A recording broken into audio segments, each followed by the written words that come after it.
to Beyond the Ring, a podcast that covers all things in the stock show industry, from the informative to the insane, starring Ryan Rash. If you dream big dreams, give them wings. And Dale Hummel. Hey, Joe, you got the time? Now on with the show. Welcome to Beyond the Ring. This is Dale Hummel, along with co-star Ryan Rash. Hello, hello, hello. Ryan, it's good to hear your voice. Before we get into our current events, I would like to acknowledge our sponsor, Boxel Manufacturing. Their commitment to this podcast allows us to put this out each and every week. So we do appreciate that a great deal. On a product note, Ryan, I actually received a Boxel double blower a couple weeks ago. I am impressed, but more importantly, my crew says it is the best ever, period. The best. I would take your crew's recommendation before yours. I knew you would. That's why I put that in there. There is one thing that I'm even more impressed with than their recommendation. Do you have any idea what that might be? That we're now no longer at war and... No. In reference to the blower. Oh, no, I have no idea. Please enlighten me. No. China. Oh, God. Made in America. All of it is made in America. That's pretty important to me. The most important. The most. Now, on to current events. There is a little bit going on, isn't there? We are a peaceful nation that is going to prosper and grow economically on the world stage. We're no longer at war, Dale. This is the time to celebrate. And if you are a 20-year-old, my daughter, I believe, is a 20-year-old. She has never known when we were not at war, I heard, from Mr. Joe Biden. The 20-year-olds never knew life without war. See, I'm not buying into it. Do you want to know what makes me the most angry? What? Joe Biden screams the evacuation was an extraordinary success. I'm just confused with the definition of success. People falling to their death from an airplane, Will Hub? I think that he is confused on what the definition of his success is, not you. Because in his own words, he said that we left 10% of our American citizens there. 10%. We talk about Afghanistan soldiers that stood beside us, leaving tens of thousands of those there. We fully armed now the most deadly terrorist group on the planet. We just gave them the weapons, basically. Yes, we did. What about bailing on our allies and putting their people in harm's way? That was real popular. This morning, ABC put out a poll. And again, I'm not a real big fan of polls, but I like this one. So it said that 85% of Americans said that we should retrieve every American from Afghanistan before leaving. And this poll also said that 73% of Americans said that we should not leave Afghanistan without all of our allies. Have they given a number of how many allies are over there that are literally going to get slaughtered? No, it is not good. And if they really believe that the Taliban is not going to go after all these people, they've lost their mind. I don't know where they have to pretend that they don't know this is going to happen. But I promise you, it's nothing more than pretending. It just isn't. Yeah, it's getting me. I don't understand why they just didn't lie. They lied about everything else. So why didn't they just lie and say, we got them all out? Well, I think it's because they've got cell phones and they're texting and calling reporters. So they could not do that. It didn't stop them from all the other lies about this debacle that they've had. So, yeah. Well, what do you think? To me, basically, he admits that we've left Americans behind, not to mention everybody else. And this whole time, he's basically taking his victory lap, that we've ended the war, that he stood strong and he ended this war. I do not think strength is what he's shown here lately. He was told. Remember, somebody tells him what to do. We don't know who this is yet. I want to know who is angry. Oz. Yeah, that is a question that I really truly want to know, and I don't. I want to know who Oz is. I'm serious. Like, I'm the most serious. I need to know who is behind the curtain. Every time something comes up, we just talk about the 100,000 that we got out, the biggest evacuation of history. Well, guess what? We did that in a matter of a few days. You know how many months we could have done this when we had air support, when we still had intelligence, when we could have gotten them out without there was no Taliban in Kabul at all. We could have gotten them out anytime we wanted to if we wouldn't have released the air base and all of our air support and all of our personnel. And it is unprecedented ignorance. And I don't know how else to explain it. I just think they should lie some more. I think it's great because, like, he clearly, I mean, he's now on record chatting it up with the former president of Afghanistan who has fled the country and, like, embezzled $196 million from what I understand. But anyway. And I have that quote. I do have a question. Yes. When the president embezzled $196 million, so did he just have that laying around in cash and jewels, or like, did he have to get this transferred? Because I just want to meet the bank person that said, "Oh yes, Mr. President of Afghanistan, sure, let me transfer $196 million to a different account while the terrorists are taking over our country." I heard people talking about it was cash. I don't know if they were joking or being sarcastic. I want really to know who has $196 $196 million in cash just laying around. Well, we're hoping that between Cherie and Daddy James, it's sitting there ready for the taking. I doubt that highly, but I'm just saying, like, I don't. Yeah, like, anyway, that's side so point, there's a transcript between our president, Mr. Joe, and the Afghan president back in July that you alluded to. I have a quote that came out of there. They have an actual transcript, word for word, of the conversation, and this is getting very little traction. Okay, Joe tells or speaks to the Afghan president. The perception around the world is that the fight against the Taliban is not going well. True or not, this perception needs to be changed, is what he's telling him. There is no question this president that we have knew damn good and well that the Afghan soldiers' government was all going to fall. He knew all of those weapons were going to be given over to the Taliban. All of this we knew about, yet we still waited to evacuate all these people. I'm so confused, Ryan. It has to be intentional because nobody is that ignorant. Impossible. I know that I'm like living in a tree and hopeful and wishful and whatever, but like, I'm thinking that surely there's some secret mission going on and they're going to like blow up all the weapons that we left over there. They're not really just going to let these people use them against us. Yeah, I thought about that. Why wouldn't we be doing that right now? There's a reason that we won't do it. And there's a reason that we won't get a lot of these Americans back. I mean, you can't like just blow up the whole country because they're Americans over there. No, but like, we could send drones in to take out to take out the stuff that we left that they don't need to have access to. We can't. You realize why we can't? They have how many hundreds of hostages right now? We can't do it. And they may keep those hostages indefinitely because as long as they have them, we can't go in there and do anything to them. We could not have given the Taliban a more perfectly written scenario. We gave them everything and more than they ever dreamed they could have. It's just so much. We've armed the most determined terrorist group on the planet, Ryan. We've given them sophisticated weapons that they can use against whoever they want. Think about their ability to survive this. We've been in a war with them for 20 years. And they're still they're still here. Yeah, and in that 20 years, up until recently, their most valued military device was a horse. Now guess what they have? We're in trouble. They survived with a horse as their lead device. Yeah, with a horse was their Humvee. And now they have like 200,000 Humvees and some Black Hawk helicopters. Oh my God. And lots of rifles. They did that much with a horse. What are they going to do with all this weaponized equipment that China and Russia is both going to come in and train them to use? It's terrible. A horse Lord. To this, just like that, overnight. Thank you, Joe. Thank you. Oh, Joe, you're great. And did you notice? I still think this is a plot by Pelosi to become president. I'm just saying. There's something somewhere. The mainstream media is starting to say, "Oh, blame Trump. Trump put him in a bad position." Yeah, I'm sure they will draw up impeachment charges against Trump against Trump for this one. Yep, yes. Absolutely. And you know, and I mentioned this last time, and I did a little more research on it. We have military presence in 150 countries around the world. Why could we not leave 2,500 there? Keep that base open.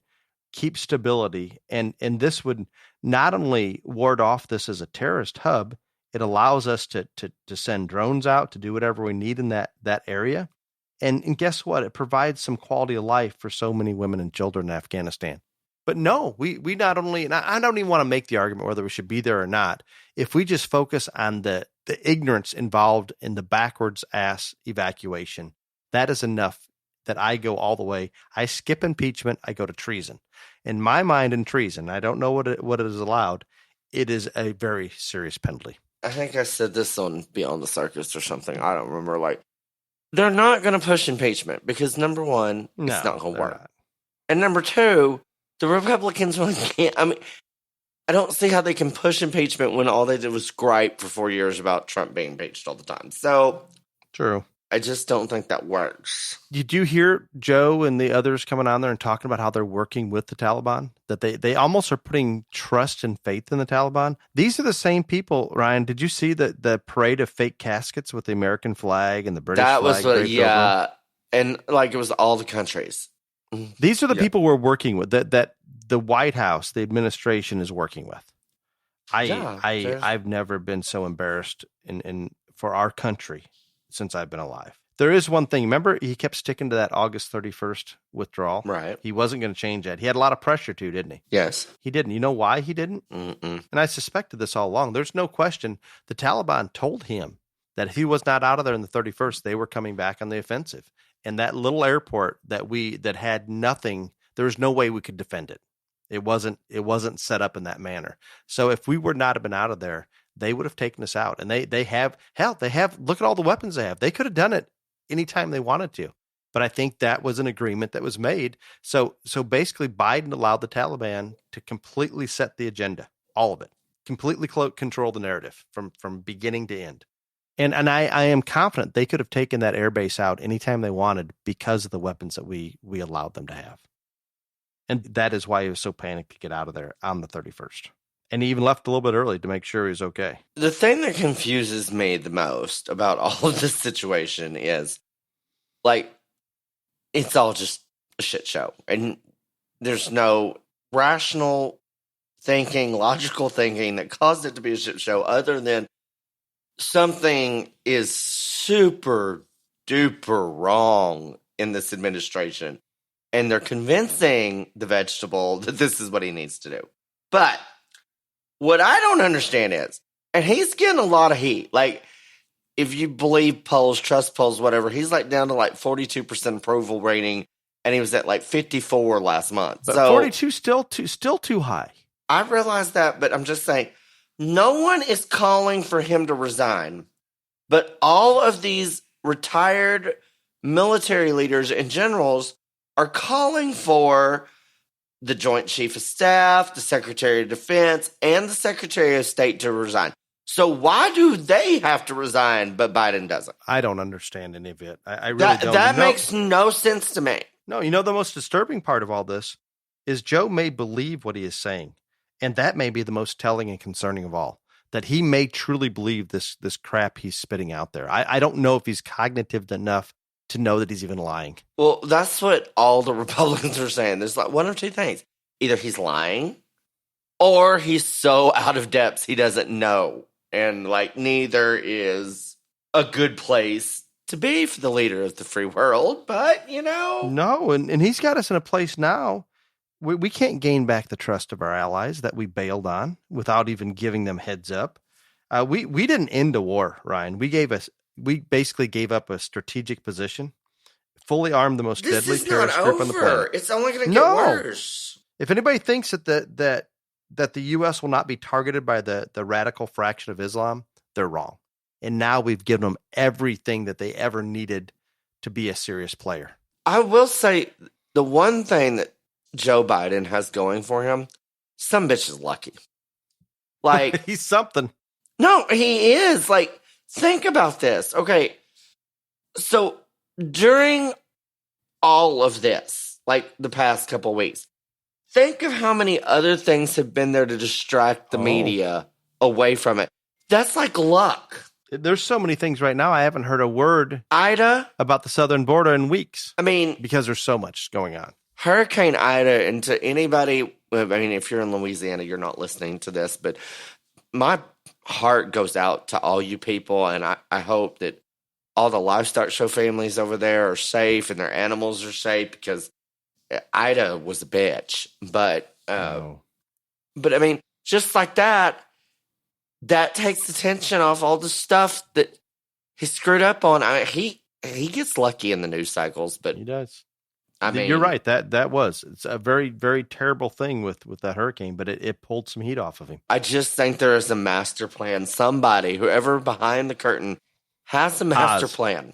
Oz knows, and someday we need to know who Oz is, because I would just like for Oz to like send out like a memo or something that like just give us an idea what the big plan is, what the larger plan is. Yes, that's what I would like. I hope there is one. I hope it's a good one, but I am fearful there is not. Okay, let's go on to our famous Delta variant.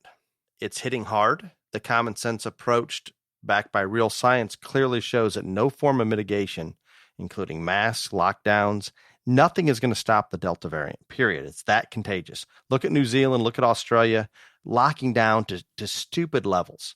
And still, if anything, they may be delayed or prolonged some of the issues.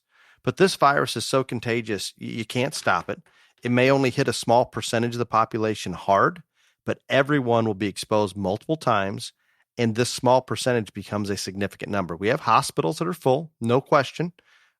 I don't think it's probably as bad in terms of how it hits people on a percentage basis as maybe what the original COVID-19 virus did, but because it is so contagious, it's not missing anyone.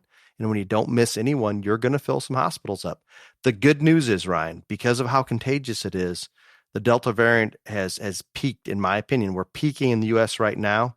We may see another little spike when we move indoors for cold weather and everybody's gathering indoors. But for the most part, we're peaking and the numbers are just now starting to come down. And that's a good thing. And we predicted this because it's that contagious. And now that means we've got everybody that's either vaccinated or has natural antibodies. I would venture to guess at this point in the United States, we're probably 80 to 90% either exposed or vaccinated, maybe even higher, probably higher. It'll be almost 100% within the next 30 days. And that's a good place to be. The only downside to it is, and I hope it's not real, I saw a report come out earlier today that there was another variant that was resilient to the vaccine. What variant is that? I don't even know what the name is. They said they found it in 32 countries. Oh, good. And that's depressing. I mean, I was kind of excited that Delta spikes, goes away fast, gone, just be gone. So that's where I'm at. I don't mean to dwell on it, but it's not good in some parts of the country right now, and I feel for those people. But the good news is it is going to give everybody some natural immunity. If you don't have the vaccination, we should be in really good shape as long as there's not a variant that comes along that's that much different. Did you hear about Mr. Podcast America has the Rona? I did not. Yeah, Rogan has the Rona, and he's taking Ivermectin. Yeah, I still take my weekly dose of Ivermectin. But like he's getting bashed for telling the world that he took Ivermectin. He's probably, I imagine that wasn't the most popular. But there are plenty of studies out there. I can assure you, as long as we don't drink a lot of Ivermectin, that there is no downside. And I think the upside's probably pretty clear. But they are kind of bashing on Ivermectin. I still don't know how the Fear Factor dude has like the most popular podcast in America. But okay, next. I have not listened to much of it. I haven't either. One more thing, or a couple more things real quick. The University of Madison has a welcome back barbecue, Ryan. You want to know what who they welcome back and who it was held for?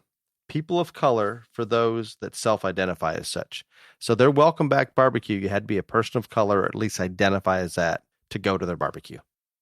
These things just blow my mind. So now you can identify as a person of color even if you're not a person of color. I think as long as you identify, you could have went and got you some barbecue. Stop. Yeah, I know. You know what? Yeah, it's amazing. Okay. Just amazing to me. Can I point out the irony and also like the racial undertones in that right there? A person of color or a person that identifies as a person of color, and they went to a barbecue. Yes. Okay, I'm just going to leave that there. At the University of Madison. I'm just going to leave that there. Okay, now did I? And I don't remember where. Maybe you would remember the restaurant owner that put a sign up that if you were a Biden supporter, please turn around. No, I didn't, but I want to go eat there. And I think it'll increase their business. And you know what? If you're a business owner, I am fully in favor that you can refuse to serve anyone you want.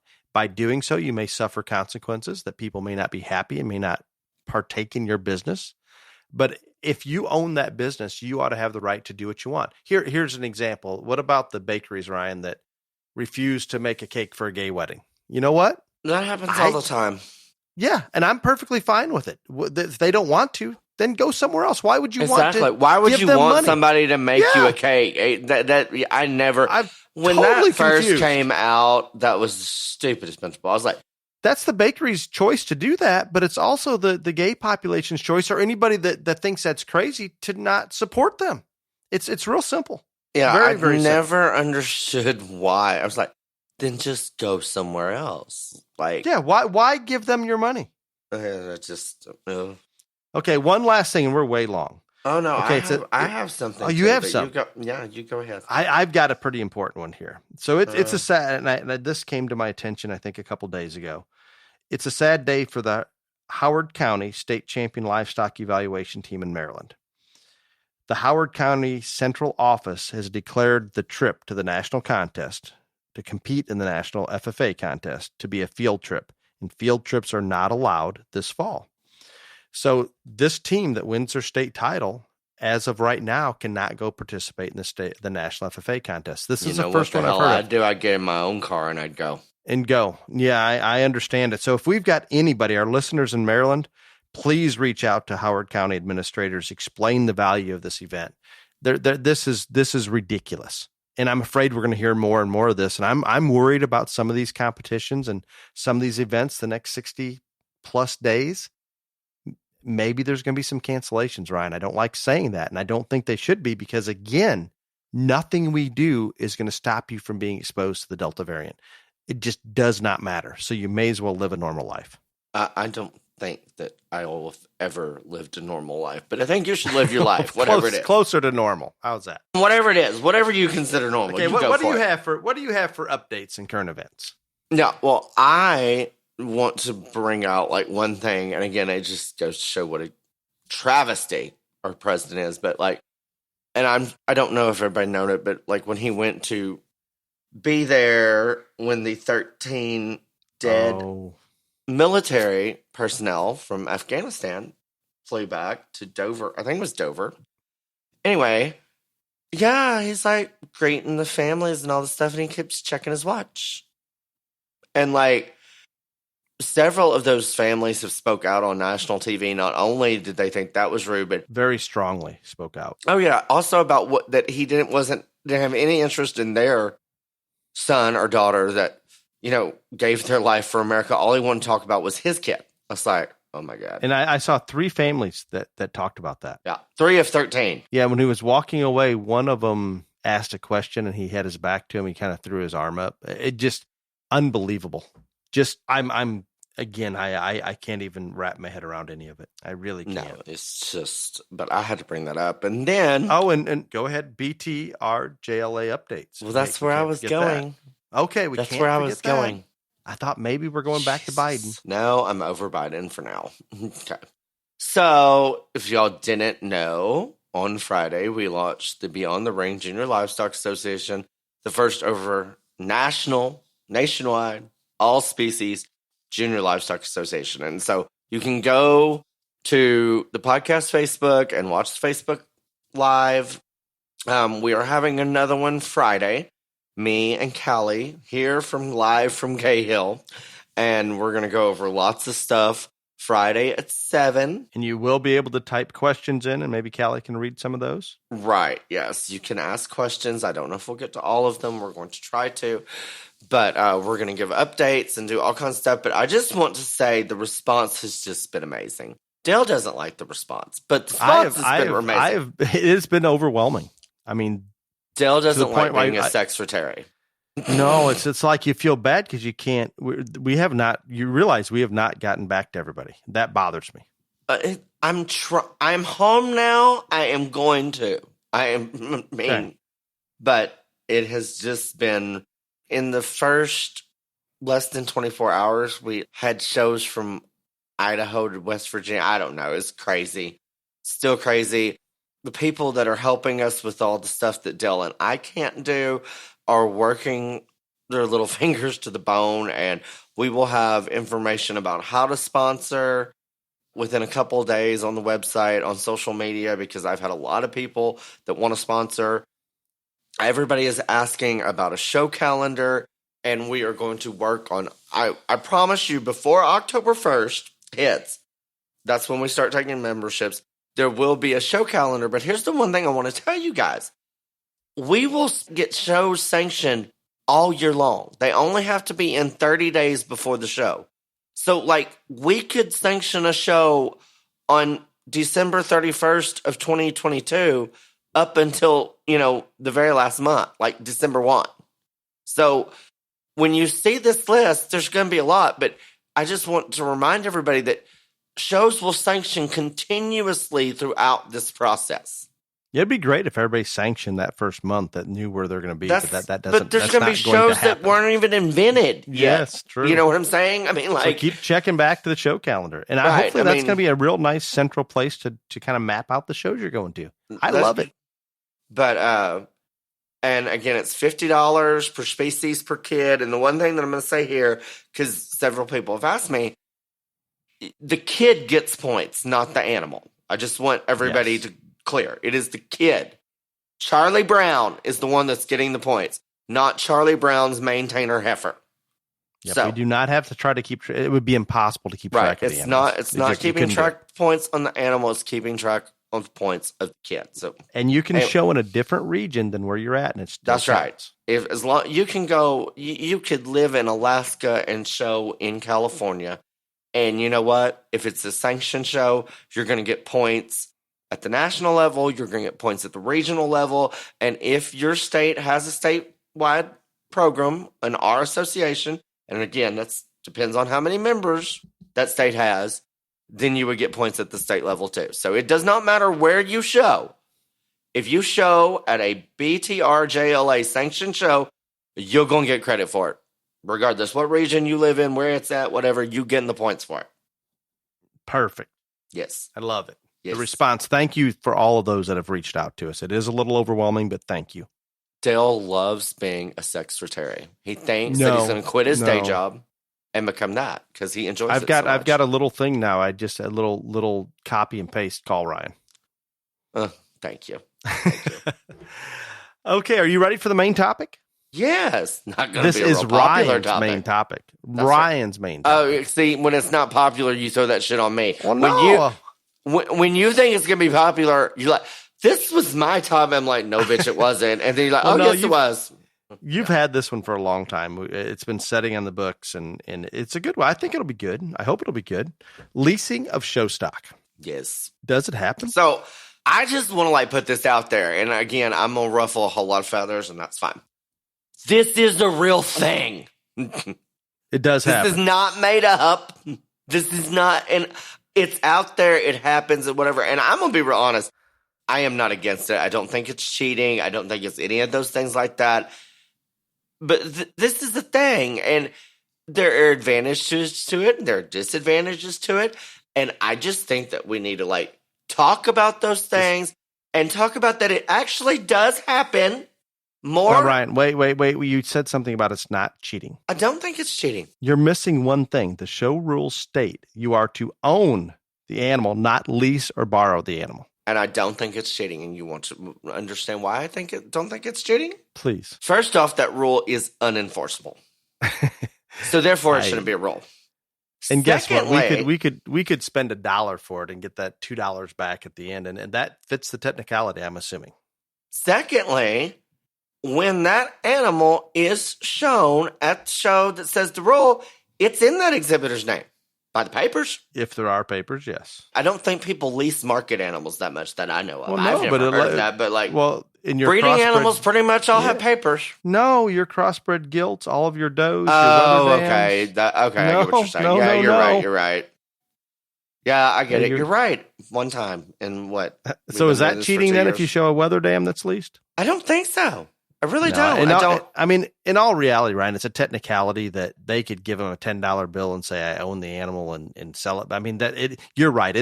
I'd like to take the other side, but it's unenforceable, period. It is an unenforceable rule. And again, I think there are advantages and disadvantages to it, but some of the advantages people aren't going to like what I say, and that's fine, but this is what it is. When you lease an animal, more times than not that you're spending a certain amount of money, and some people have more money to spend, whatever, all that doesn't matter. But like, it is cheaper to lease one and you get a higher quality animal because you're just leasing it. Now, I think that's a good thing. People will not like that. It's a true thing, and sometimes we call it a lease. Sometimes there's no money involved whatsoever. They just take the animal, show it, and bring it back. Yeah, I mean that happens too, but that works well for the breeder too because that animal goes out there and wins. It promotes his herd, his genetics, all this other stuff. Agreed. And if it does well, and I'll come in. I think each breeder, just like anything else, that's your choice if you want to do that. I think that, and we get approached on a regular basis. Well, do you lease does? And for the most part, I've allowed a couple does to go out to trusted families locally that are close enough we can keep an eye on them. Usually as a pin mate if they just bought a single wether, or maybe a young exhibitor that wants to see if they want to get involved in showing goats. This has been limited, and it certainly was never in direct competition with any animals, does that we sold. We don't sell a lot locally. But my issue as a breeder, I'm not going to send a lease female out that's in direct competition with those families that purchased a female. That is not a good way to do business. Why would a family buy a show female if they had to compete against the lease females that the breeder's keeping? That's where I'm at on it. To me, I in good conscience, I couldn't sell a bunch of does, let's say for OYE, and then send a doe out to somebody that's going to go and beat those that we sold. That doesn't make sense. Well, I don't think that's a good idea either, but like, I don't and I don't care what breed, that's their choice. If they want to do that, that's fine. I just think it's a bad business move under some situations. What you just said is right. Like if you selling a bunch of them, then you probably don't need to like lease out the better ones to people, etc. But every breeder can do what's works for them. I am more interested in talking about the positives and the negative for the children, not the breeders, Dale. But go ahead. I do think there is many positives on this because, like I said, you can get a higher quality animal for cheaper amount of investment. And whether people know this or not, there's a lot of families and exhibitors that don't have room to keep 20 sows after their show career is over, or, a dozen cows, or I don't know. They don't have land. They don't have space for that. And so that's another attribute, positive, for leasing these breeding animals is if you don't have space for them, they go back to the breeder. And a lot of times these deals are worked out where you have an interest in the progeny, or you can show the first KF, or, whatever. There's lots of different ways these things go down. But it's not like you just handed over X number amount of money for a show pony and then you don't get anything back. That's not how most of them work. Some of them do work that way, but not all of them. No, and I think anytime we can get animals into exhibitors' hands, that's all positive. And this, there's no question, there's more animals being shown, more exhibitors showing stock because of leasing. Yeah, no, again, that's just like makes sense in so many ways because I never got the opportunity to lease anything when I was a kid. We always bought ours, and so I should be against this, but I'm not. But I understand breeders not wanting to sell every single one of their very best animals. Like, you've got to keep stuff back so you can continue to improve your herd. That's common sense. Correct, Dale? Correct, but how do you justify sending one of those out when you've already sold others? That's my hang. I'm not opposed to the technicality of the rule or any of those things. My opposition, or from a personal standpoint, again, I don't care what other breeders do.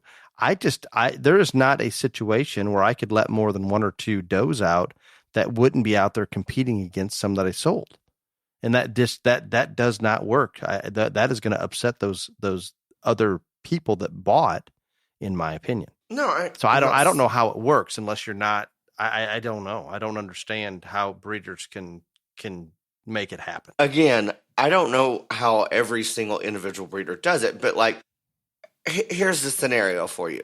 So what if all of these animals were priced for sale, and nobody bought that one because he had priced it too high or she had priced it too high because they wanted to keep it back. Isn't it fair to lease that one then? Not when somebody else had to purchase another one that they're going to have to compete against. I'm going to turn it around. I'm the exhibitor, the family buying the animals. If I come in and buy maybe not the best one because it was too expensive, I'd buy the third or fourth pick. And okay, I'm going to OYE or wherever. And all of a sudden that one that I really like that I couldn't afford shows up, and I know it's a leased heifer or whatever it is, it bothers me. I don't think that you're wrong in that. But again, if you had the opportunity to buy that one and you didn't, I see both sides. I'm just saying. If I would have the option to lease it and I turned it down, then so be it. Have at it. Do whatever you want. But if I wasn't given that same opportunity the other family was on that better animal, I would be concerned. I'd be upset. Dale, you stay upset. It's a logistical nightmare in my opinion. That's why I just try to avoid it. And there are other reasons that I don't, because I'm a little bit particular about things. And if they don't do things exactly as I would, whether it's right or wrong, I'm probably going to have anxiety issues. Dale, you have anxiety issues every single day of your life about multiple things. And we're going to work on getting that medication. Remember, I talked about that the other day. So you just don't think there's any positives to this at all, is what you're saying? I think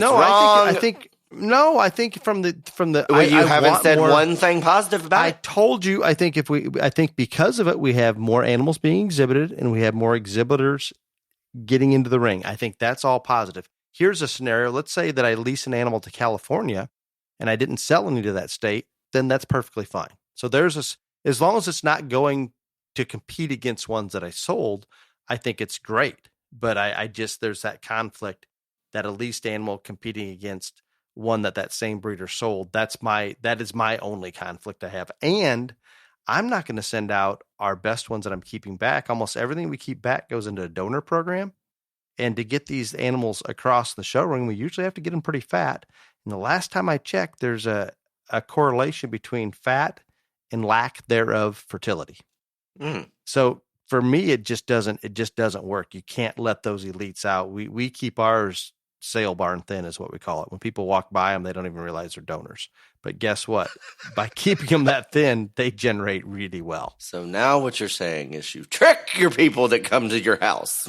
No, I'm saying that anything we keep back as replacements, we do not feed very hard. We just don't. They stay really thin all of their life. And we'll push the feed intake and energy intake into the flush. But for the most part, if you would walk by them, and I'm just telling you, a skinny goat, no matter how good it is, it will not look good. Well, we know what doesn't get fed at Del Hummel's house now. Yes, is donors. Yes. It seems a little crazy, but it's the truth. Very little feed. Very little feed. Very little. So I think there's a lot. I mean, and you talked about the promotion. If I leased a doe to somewhere in California and it won the California State Fair weather dam, that's great advertisement. There's good in it. I just have a hard time navigating the logistics of it. Well, Dale, we're glad that not everybody thinks like you. No, and I think others should lease away. Do whatever they want. Don't lease. I'm not trying to tell anybody else what to do. I'm just saying that is my issue. Is that the only issue that you have tonight, Dale? Or is there some others that you would like to and a little bit of the technicality that you're supposed to own them, but I realize that is not enforceable, and it is a technicality, and they could get around that legally by just saying, yes, I paid $1, whatever amount of money for it. And I get that, and that's fine. That doesn't concern me as much. Now that Dale has bashed everything that our little project no, I'm dead. It was about.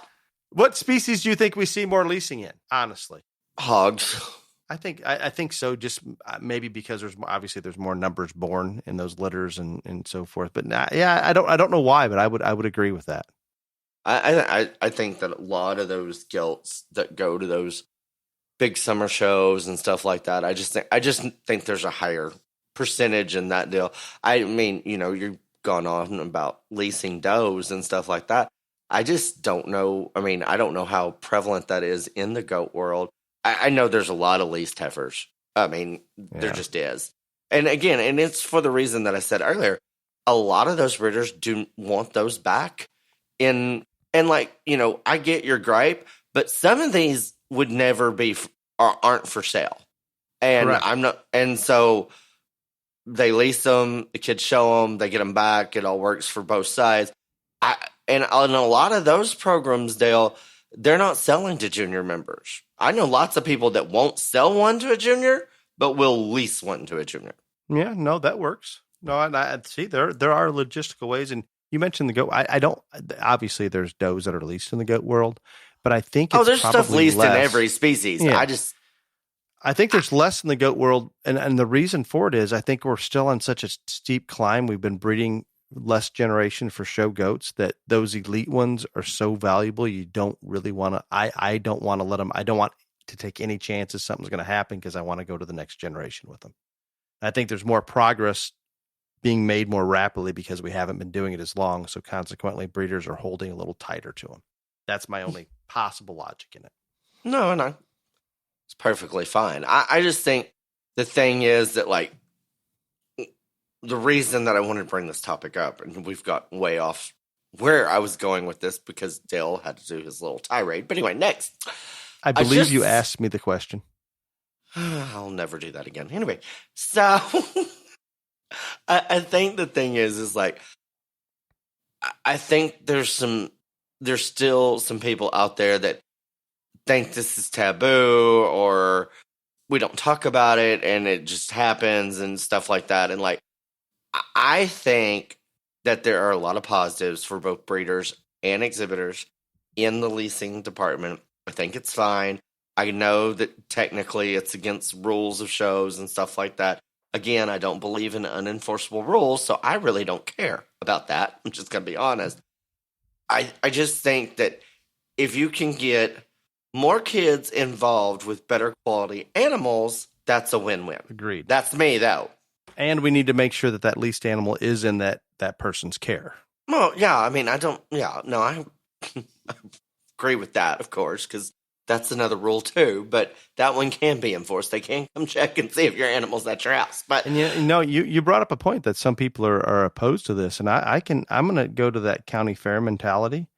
I'm going to tell you that most county fairs, let's use a pig show for example. If there's a really good gilt that comes in there, and people know she's leased, and she wins that show, those other people that bought from other breeders, not even the breeder maybe that leased this hog out, they're still upset about it because they had to go out and purchase one and somebody just came in with the leased one. So in essence, in their mind, I'm going to give you their perspective of it. It's not an even playing field. Could they have gone and done that? Yeah, assumably if they had the connections or knew what breeders were leasing, but sometimes people don't know that. And I think that's why they're upset about it is wow, this isn't fair. They just got to lease a keeper gilt from breeder A and we had to go out and buy ours. And how can we compete against that? I get it. I see where the issues are probably arising. No, and my parents, when I was showing, they always griped about it. And I guess I didn't care. I still today, I was like, well, you know what? We'll just go buy a better one. So that was my theory, my mentality on it all. But again, I think that this is something that it needed to be addressed because it does happen, whether people want it to or doesn't want it to and whatever, and your stance on that's fine. Everybody gets to have their own opinion as of now. In America, still that may change in a week, but right now we all still get to have our own opinions. And I told you I don't do this, so I don't know. But what and maybe you'll be able to answer this. What happens? Whose responsibility is? What happens if that thing dies or gets sick, or is there a standard that was rule one that of we go by? That was one of the things that I was going to bring up, and I think this is something that protects the breeder and the exhibitor. Most of the people that I know that have done this, they have to get insurance on the animal in case something happens and, they die or whatever else. Then that way it's covered. And you know what that insurance also does? A legal form of ownership. Yes, you're right. I didn't even think about it. So all of a sudden we're legal again. So I'm feeling. I didn't even think about it. See, Dale, you're just adding more and more to this. Yeah, that's good. I can see both sides. Positive, Dale really negative. doesn't like leasing, is what he's saying. No, I don't. Fine. It doesn't work logistically for me, but it doesn't concern Dale, me there are whatsoever. so many things that do not work in your world that works in other people's worlds. Agreed. And that's a whole nother podcast, though. And if it works, the inner workings of Dale Hummel's mind. Oh my. Mhm. It's kind of like getting vaccinated. If it works for you, go ahead and get vaccinated. If it doesn't work for you, don't. It's perfectly your choice, all your choice. I am not going to impose my beliefs on somebody else. There you go. And again, I'm not against it. I just haven't found a way to make it work. If I can make it work and it was all good, I would do it. I do think that there are some drawbacks that we need to like bring up. And so again, you are going to, I mean, I don't think most people do this for free. There is a fee to lease these animals in most cases. And so you're putting that in there. Some that are for free, or if they bought a high dollar market animal, you throw the lease in, or you throw the more. Okay, in. I'm not saying they're not any for free. I think there's a higher portion of people that pay to lease an animal than just. I'm curious because I don't know what kind of going rate are we talking about here. I have no idea. Oh, I mean, it's different. I mean, isn't insurance on an animal for 6 months like 10 or 20% of the declared value? It's high. I know. Yeah, it's high. Yeah. So I mean that's going to be. See, this is where I was going. I was like saying you're going to have an investment in probably the lease fee, insurance, the feed, all this other stuff, and so if you are doing these deals and you are leasing them, I would just suggest that you try to get something back out of it at the end besides just show rights. Like you could either buy a flush of that individual, have rights to show progeny from it if something good came out of it. There's lots of different ways that you could still get some monetary value back out of this. So just be careful when you're setting up the agreement and all that other stuff, because I do know a lot of people that just went into this and, they did this and then all the feed and all the insurance and all the stuff. And at the end, they didn't feel like they got their money's worth. So if this is something that interests you or you're thinking about it, just when you go talk to that breeder and all that stuff, find out what they normally do.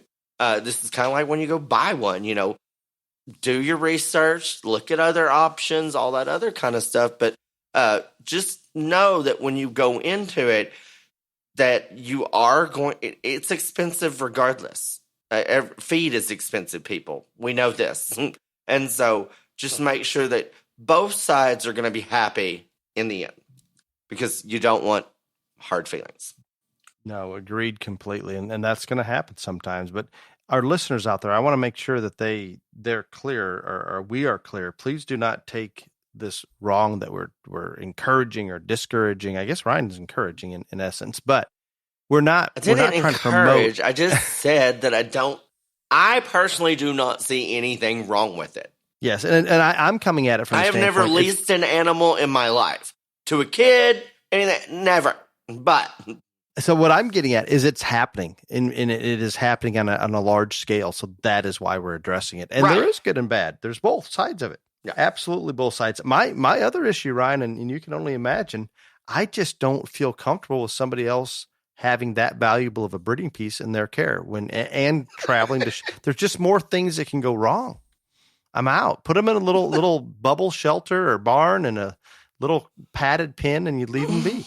You said you're out, but you said you've done this before. And a couple like local Illinois, we don't sell hardly any goats in Illinois, so we have had a couple does in Illinois that went to local homes that we can check on that, and they weren't our donor females or anything like that. So and I did not receive any. So then why did you lace them if you didn't want to keep them? Why didn't you just sell them? One of them was because they didn't have a feeding mate. We were going to keep them, but they weren't our lead donors. They were does we'd bring back and breed natural.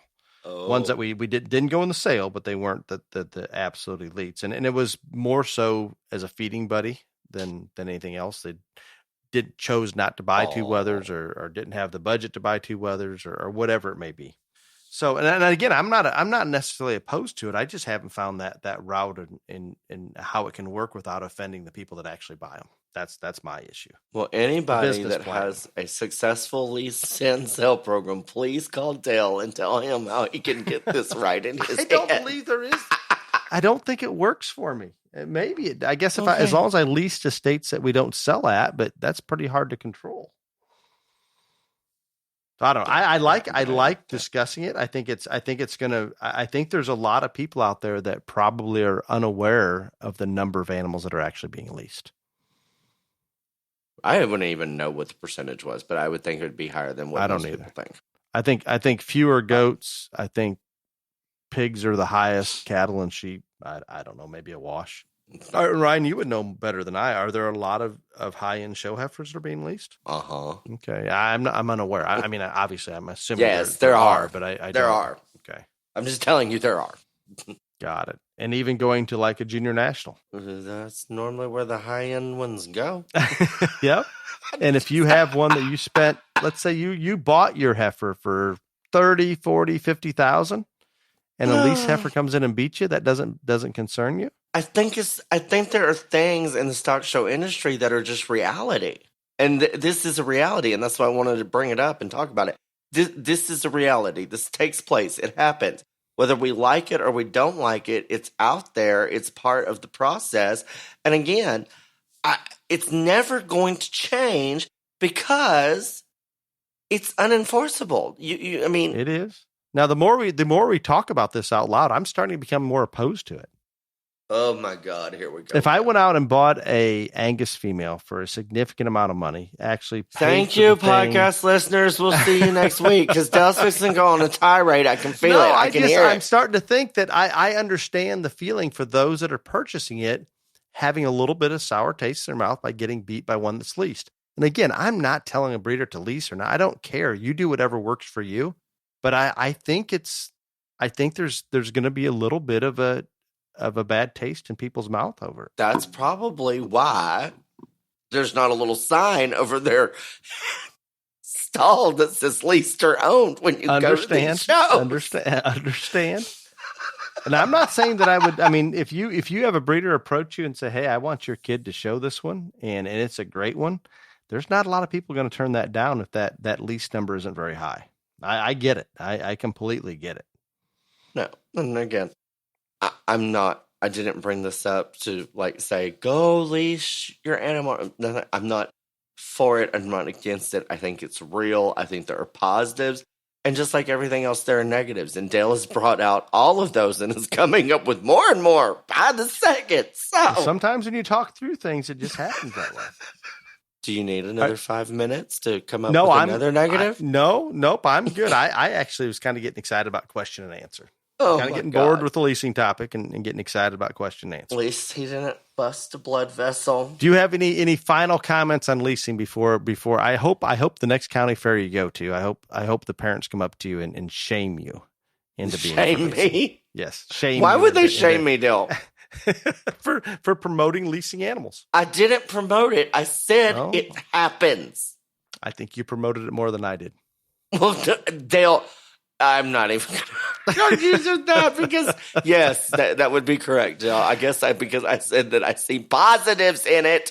In all seriousness, I can see both sides of it, guys. Do whatever you want to do. And it is good that we're talking about it because I think our listeners need to realize it is happening and it's probably happening more than a lot of people realize. And it is just part of it. That Ryan is right. It's reality and it is what it is. And I'm sure it's in some cases pretty well structured. And this is how much you're going to insure it for. This is how much you're going to pay me. And I get the firstborn progeny or whatever it may be.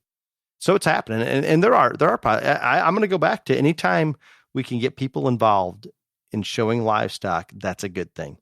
And leasing animals is going to get more kids involved and put more animals in the ring. That's a good thing. We talked about all the time.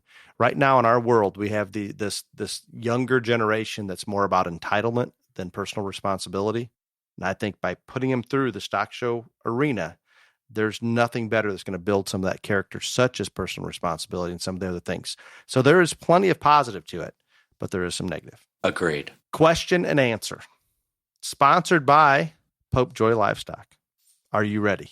About Pope Joy Livestock? No, about the question and answer. Well, aren't you going to say anything about your friends from Pope Joy Livestock Transportation? You're just the most terrible person in the history of the world. At least I remembered this week. Sponsored by Pope Joy Livestock. Question is, That Okay, was so a lot of the livestock glowing haulers, advertisements. a lot of them slow down over the summer months, and they're starting to pick back up. And the reason I remembered this one is I got a text earlier saying that he was making a trip to, I think, Oklahoma this week, and everything's going to start picking back up, and we'll start sending pigs south, and the trailers are going to be moving. It's going to be a lot easier to find rides. But if you're looking for that ideal transit, Popejoy Livestock would be a great one to look at because they sponsor this program and want to educate the youth out there in our industry. How was that? Was that better? That is much better. So next week, Could you not tell? I'm trying to get to question and answer. I have question and answer. So next week, ladies and gentlemen, we'll be bringing on a third person on our podcast that does nothing but the advertisement announcement. Yes, because Dale is literally the worst. I am. If I remember it, it's sometimes a little short, and I would say I forget it 90% of the time. Thank you, Boxel. Thank you, Popejoy Livestock, for letting Dale go off on tirades about leasing this week. I appreciate it so much. Yes. I bet they're going to be excited about sponsoring this episode. Okay, Hayden has a question for you. Hayden, I am a longtime fan. I would like you all's input. Can you tell it's maybe a Texan? Maybe an Okie? I'd like your all's input. I didn't know how to spell you all's until now. Y-A-L-L. Yep, with apostrophe S. Yes. I would like your all's input on the mentality it takes to be great instead of good in the stock show industry. I understand it takes hard work and the right livestock, but there is a level to where it takes a major step forward to win on the big stage. So his question is, I'm confused. I would like your all's input on the mentality it takes to be great instead of good in the stock show industry. I understand it takes hard work and the right livestock, but there's a level to where it takes a major step forward to win on the big stage. It's a really hard question. That's a hard one. That's why I wanted to get to it. I thought it might kind of get. It's a really hard question. I guess I don't know of like some barrier that you have to break or anything like that. I think what he stated was right. It takes a lot of hard work. It takes the right animal. It takes an excellent daily care and feeding regimen. All of those things, I think more now than ever. And again, people won't like this. I think it is on the major level. It is literally finding the one for whoever the judge is. It's matching the judge. There's a lot. There's a lot to that right there. It is. Just because it's that competitive, you have to tweak that direction. And again, I'm not saying that. And why I say that even more is I don't think everyone in the industry, even some of the more competitive people, have the knowledge that even if they know the judge, they know what to buy for that person. And so that's why I think it's even more that is. And it becomes a bigger advantage for those that do understand it. Right. And then again, there is a luck element involved in everything in life. That's going to be there. And yes, I think a lot of it, you make your own luck. I'm not going to say you don't, but there is a luck element. And then whether you want to admit it or not, there's a political element to it. Agreed. So this is a terrible answer to a very good question because I can't give him, some Pollyanna rainbows and butterflies, formula to get that there because it's not. It's multifaceted and very challenging. What I can tell you, Hayden, is once you win one of those national shows, that your confidence level that you can do it again inherently is going to make it easier. And once you've done that, you probably have your feeding and a lot of things in place and really established. And once you reach that level, then you just have to tweak a little bit. So I guess for me, I'm never saying it's easy to win a national show, but once you prove to yourself you can do it, you stop second guessing everything you do and you just go forward with confidence. And that confidence is going to go a long ways. Yeah, I agree with that too. And then I'm going to bring up something that you're not going to want me to bring up, but I'm going to bring it up anyway. Then just don't. No, I'm going to because it's the truth. So there is also an element of this that after you've won that national show, more people are going to pay attention to you and you're going to get that second look from almost every single judge. I'm going to agree 100% with this one. No question. So absolutely. And I'm not saying every judge out there, but it is part of it. It is part of it. Hayden, I hope that helps you a little bit. That was a great question, Hayden. I'm sorry that I could not give you a formula or a real, rainbows and butterfly answer to it. But and on the next one, can I take the opposite of whatever you decide to take, just for the record? That's all you've done since we started last weekend. Okay. After we got off the podcast, all you did was take the opposite of me throughout the show and all week long. Mm-hmm. Are you ready? Yeah. Nathan has a question. Uh-huh. Here is a question / scenario for Dale and Ryan. When evaluating market animals at a county fair, you have an animal that is structurally correct but not finished, parentheses, for a terminal show, and another that is finished but structurally flawed, in parentheses, possibly broke behind the shoulder and bad feet. Which do you choose to place higher and why? Okay, I'm going to make sure I get this right. So we've got one that's good structured but not quite finished, and then we got one that's terrible structured but fat. For a terminal show, yes. Right. Yeah, well, this is going to be different for everybody, and Dale's probably going to take the opposite on me, but it would all depend on the degree of how far were they off from being what I consider to be correctly finished. And here's something about finish, folks, that I don't care what animal it is or anything like this. None of us have a crystal ball that judge. And so we can't look into it like Swami and say, oh, I handled this one and I think it's got this much finish. So therefore, if genetics allow and all this other stuff happens, this one will grade choice or all this or whatever it is. That doesn't happen. What did you say? You talked about a quality grade. What does that have to do with the show ring? It doesn't, but that's what people think. I mean, people think that when you hand, and that's right. I prefer to use a term like that. I'm okay with it. I'm just saying, but you don't know that's true. The fattest one out there could be not even close. We're using correlations to rib fat and marbling. They do exist. Is it an absolute? No.